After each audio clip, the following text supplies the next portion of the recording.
a spirit soul, part and parcel of the Supreme Soul, we have all the natural qualities of the Supreme Soul. All.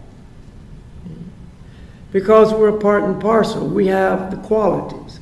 Like a chip from a diamond has all the qualities of the diamond, but they're in minute quantity.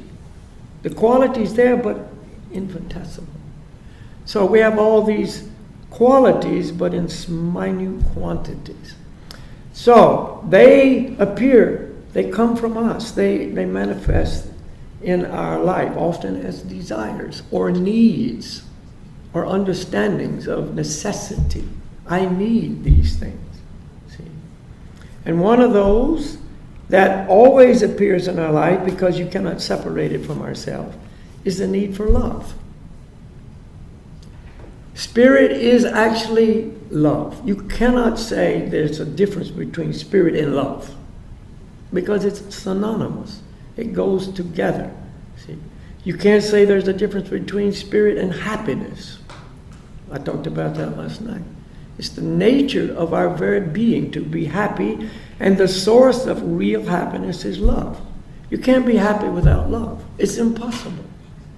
There's many people on this planet that have everything that should make them happy, and they're absolutely miserable. See?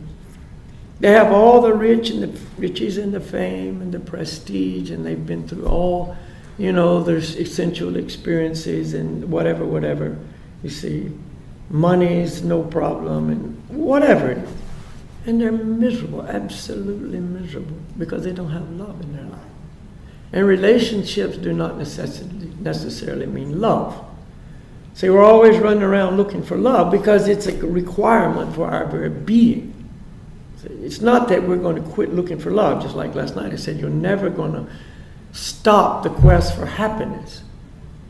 It's like a person needs water to maintain the body. You're never going to quit looking for water if you're in the desert. The only time you cease looking for water in the desert, in this example, is when you die. But the soul never dies. So we're always thirsty. We're in this desert of material life. See? And we're always thirsty. We're looking for that which will quench our thirst. And that is love. That's the elixir of life. That's what actually satisfies us, the spirit soul. And we're desperate for that, and we know that intuitive. The baby comes from the womb. Actually, prior to leaving the womb, the baby understands love is the most important thing. The baby, he doesn't go to school to learn this. He doesn't have to hear it from some other source. He knows it, because inside this baby body is a living spirit soul that is craving for love. So when the baby comes out, the object of love becomes automatically the mother. And the baby becomes the object of love for the mother. So there's a love and exchange right out the gate. The baby loves mom, the mom loves the baby. It doesn't matter if the mom's the most ugly creature on the planet. She's overweight, she's just so undesirable physically, or even mentally, or personality-wise, or whatever. You see, which is what we usually base our attraction to people on, physical and mental. See?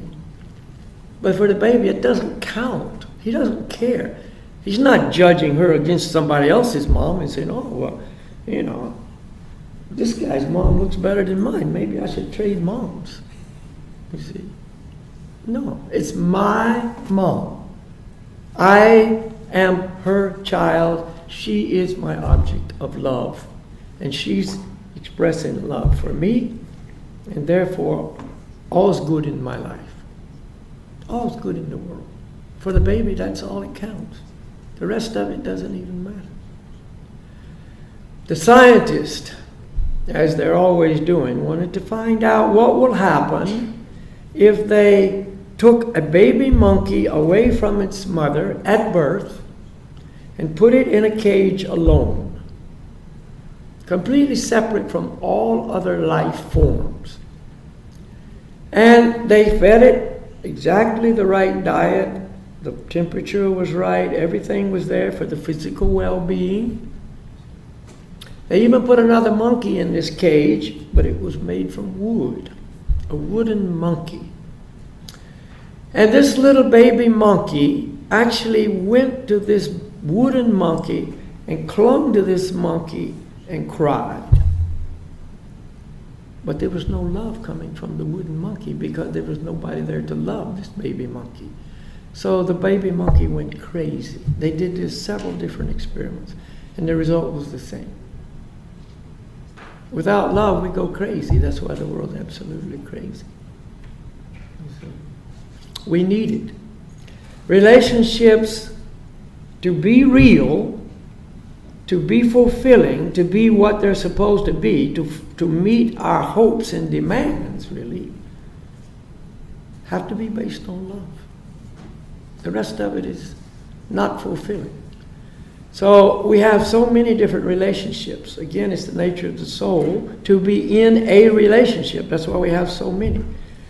Unavoidably so. You can't avoid relationships. Even if you go to the forest and hide out in a cave somewhere, you'll have your relationships.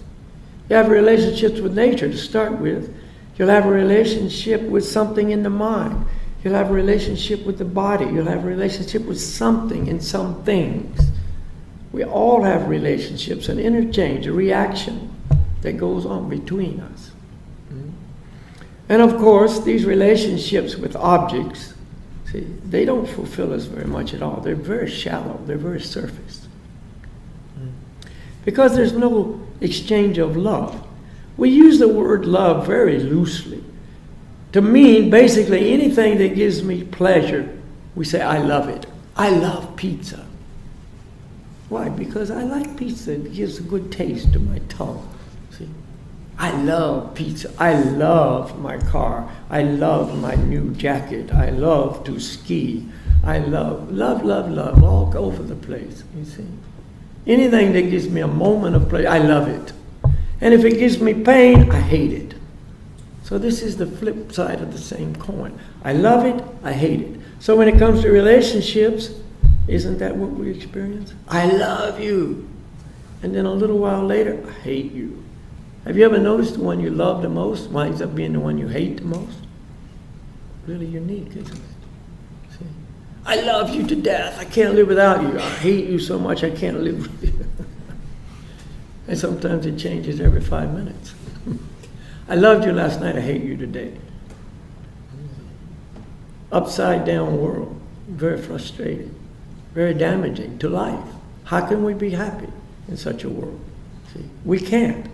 You know, we put our whole focus on a person, to love this person, to get my pleasure from this person, and so on and so on. And it always proves less than perfect, you see.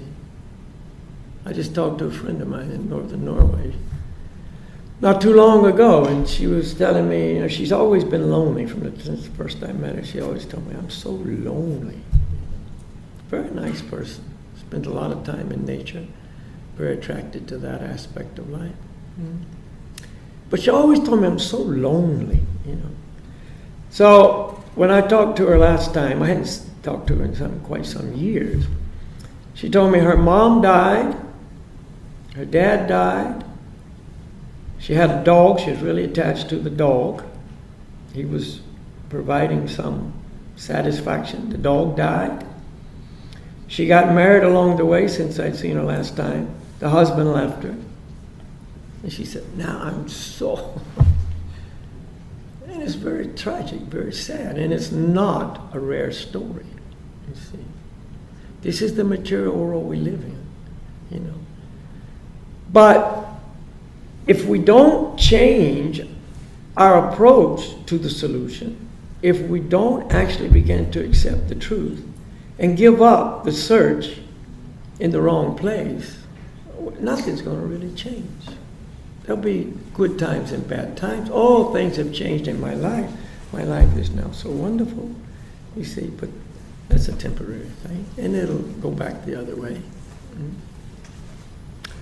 So we're spirit soul, part and parcel of the Supreme Soul. We have this loving propensity, this loving tendency, you know, and therefore we're going to exercise that. It's not going to just go away. So we need to learn what to do with this. What am I going to do with my life? Which is actually a quest for happiness based on love. It has to be love, or it never will produce happiness. It can't, because that's what makes the soul happy. So what I have to do is actually give up my attempt to be independent of God.